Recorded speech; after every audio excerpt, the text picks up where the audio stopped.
Well, seemingly more missed opportunities and red flags as to whether or not this man should have ever purchased or been able to purchase a gun, killing 26 people behind me. These new revelations raising new questions as to why the Air Force did not report to the FBI, to the National Background Check Database, not only his violent background, but also his mental health, after we now know he was involuntarily committed to a mental health facility back in 2012. Now, according to an El Paso police report, we know the gunman escaped from the mental health facility in New Mexico in June 2012 while he was under pretrial confinement for a court-martial accused and later convicted of beating his wife and child. Now, the gunman was considered, quote, a danger to himself and to others when the police caught him after the escape at a local bus terminal. We do not yet know why he was specifically put in there in the first place. We also know that the gunman was caught trying to bring guns onto the Air Force Base, and he made death threats against his military superiors.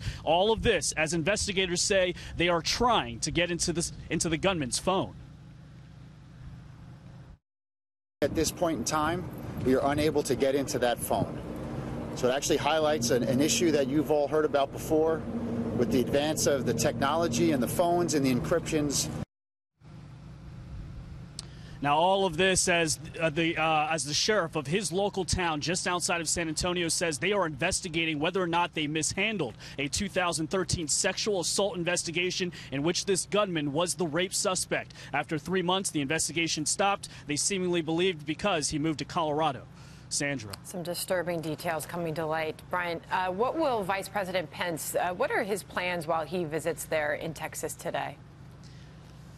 Well, we expect him to get here this afternoon. He will go to the Brooke Army Medical Center to visit the 7 victims who are still there. We know he'll get a briefing from local law enforcement. He'll be accompanied by Texas Governor Greg Abbott. And we also know that he will speak tonight at 5 p.m. at a local vigil at a high school. Listen to what the vice president said last night at on the show Fox News at Night about the power of prayer. And I believe in prayer.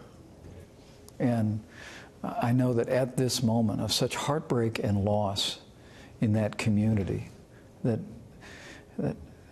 what most Americans are most able to do is to pray for those families.